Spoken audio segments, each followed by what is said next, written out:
sera prévenir les foyers de tension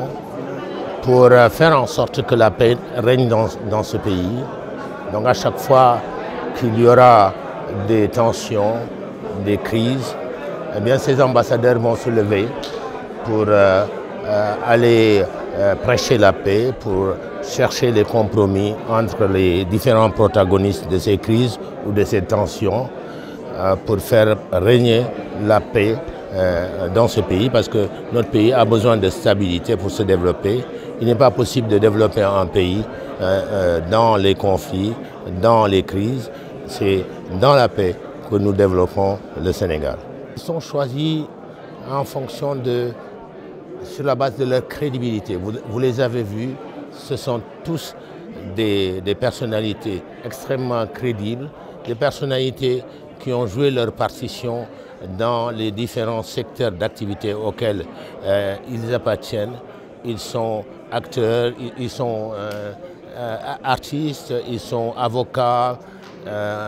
activistes de la société civile, anciens ministres, anciens premiers ministres, communicateurs traditionnels, jeunes, etc. Donc nous avons essayé de balayer tout le spectre de la société civile pour avoir un représentant dans chacune des sections de notre société. L'Observatoire de la démocratie a également été lancé pour observer la démocratie, l'évolution de la démocratie. Comme vous le savez, la démocratie n'est pas donnée, elle doit être nourrie, elle doit donc être protégée, elle a besoin d'être évaluée régulièrement pour voir quels sont les points de faiblesse, quels sont les points forts, pour insister sur les points de faiblesse, essayer d'améliorer notre démocratie. L'objectif, c'est justement améliorer notre démocratie, accroître la participation citoyenne en faisant une évaluation régulière de cette évolution de la démocratie. waaw boo déggee ñuy wax ambassadeur de la paix dañuy jàpp rek ne li Olof Njaay di wax li benn nit ki mën ñaare ko dàq ñun société civile dañu yàgg dox ci jàmm mais jàpp nañ ne comme li Wolof di wax bu ñu dollee ñeneen ñu ñëw jàppale ñu ci jàmm ji ñuy dox dina baax jàmm nag doo xaar ba fitna am ngay soog a jug pour régler ko jàmm dañ koy dox ci bu dara amul d'ailleurs mooy li ñuy wax prévention looloo tax ñu dem jëli ñi nga xamante ne nekk nañ ci secteur privé parce que bu coow amee ci réew mi secteur privé bi da ci gaañu ñu dem jëli ñi nga xamante ne ñooy communauté lébu maanaam autorité culturelle yi ñu boole leen ci jël jeunes yi jël la presse maanaam ni société bi tëddee yëpp foo ci jël rek am na ci ay kilifa yoo xam ne am nañ lu leen rusee ñu ne ñun nañ leen jël boole leen ci li ñu daan def duddee leen ay ambassadeur de la paix di yëngatoox ñoom ngir jàmm am ci réew mi loolu moo waral nga gis ci ay mag ay ndaw nga gis ci ay imam nga gis ci abbé gis ci ñi nekk ci milieu culturel et cetera lenn dong moo ñu ñor mooy jàmm réew mi parce que jàmm si la lépp xaj mënoo tabax réew te amul jàmm jàmm nag du seulement rek ci affaire politique lay fitna di jógee fitna parfois dina jógee ci même mbirum suuf dina jógee ci wàllum waaso dina jógee fu nekk donc ambassadeurs yi dañuy def ak ñoom lu ñuy wax ay déjeuner de la paix maanaam ay añ yoo xam ne dañuy def ak ñoom di gëstu fépp foo xam ne ci Sénégal bu ñu deful ndànk mun na am coow ñu jiitu fa pour coow bañ a am loolu donc moo tax a jug li ñuy wax ambassadeur de la paix. Observatoire bi de la démocratie nag boo gisee ñu teg ko c'est pour ñu mën a xool suñu démocratie ay jéego yu muy def parce que boo dul évaluer parfois da ngay am ay mbetteel gis nga ne Sénégal demoon nañ ba jàpp ne ñun suñu démocratie moo fi gën benn bés rek ñu gis lépp nar a naxasaay ndax reporté nañ élection ñu dem ba ñi nekk bitim réew wax fépp jàpp ne Sénégal dina tàkk pour bañ yu mel noonu aussi observatoire bi dañuy permettre ñuy gis yi nga xamante ne mooy li baax ci suñu démocratie ñu ñoŋal ko lu baaxul li ñu jéem ko ci génne donc boo observatoire mooy kuy saytu suñu démocratie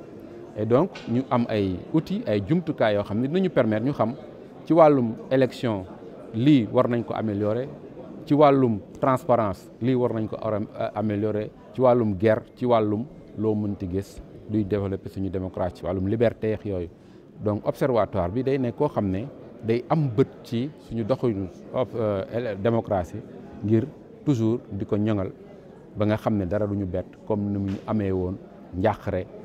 ca 2024 bi ñu reporté élection yi. ambassadeurs yi fukk ak juróom lañ 15 ambassadeurs de la paix ñu tànn leen ci askan bi yëpp de façon très diversifiée.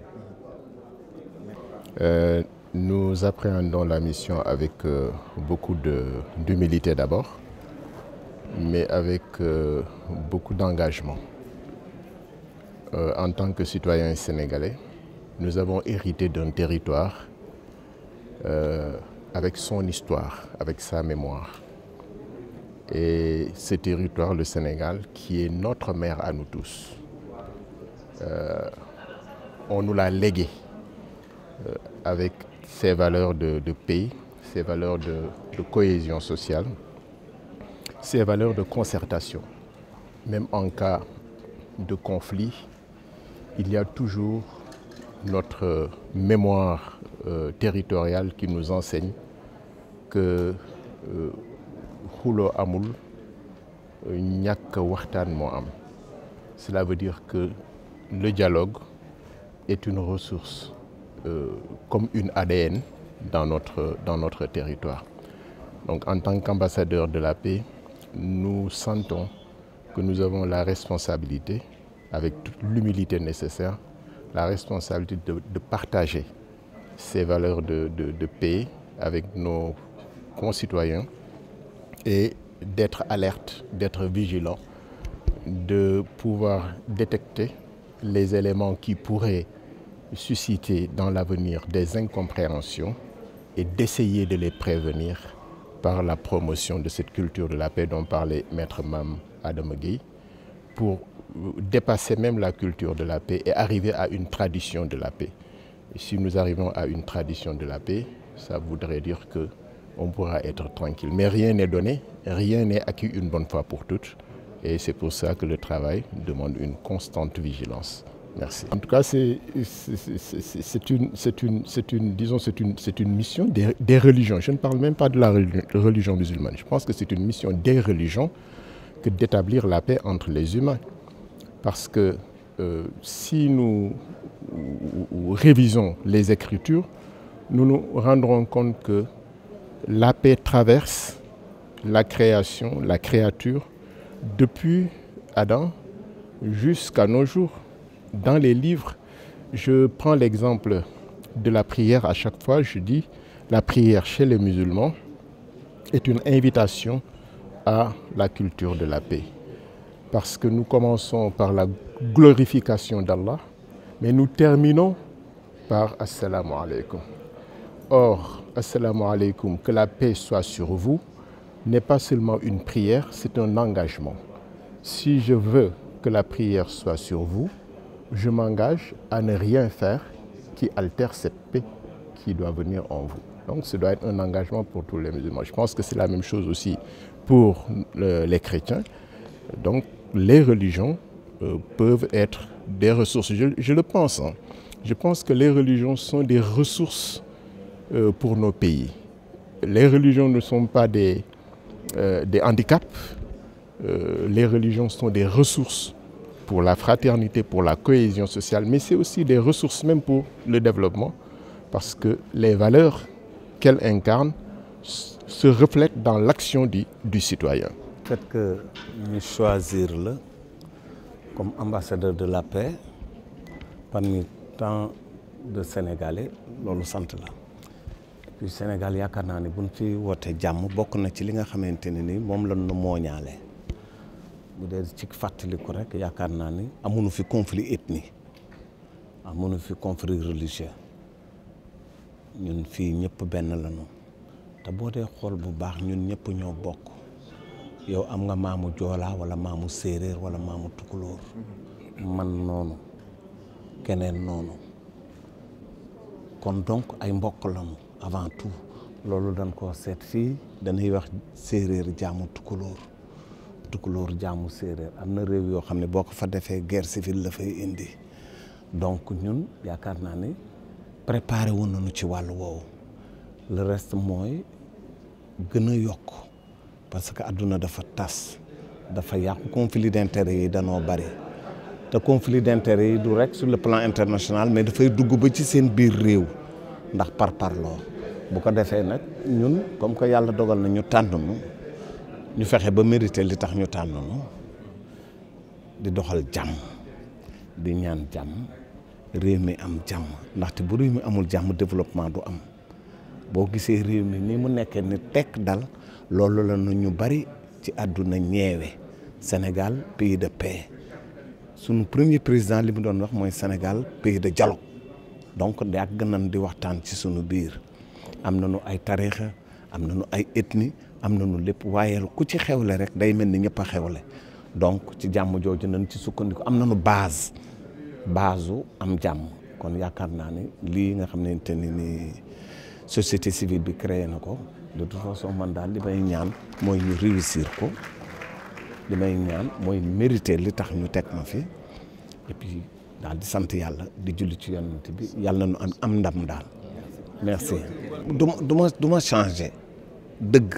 la vérité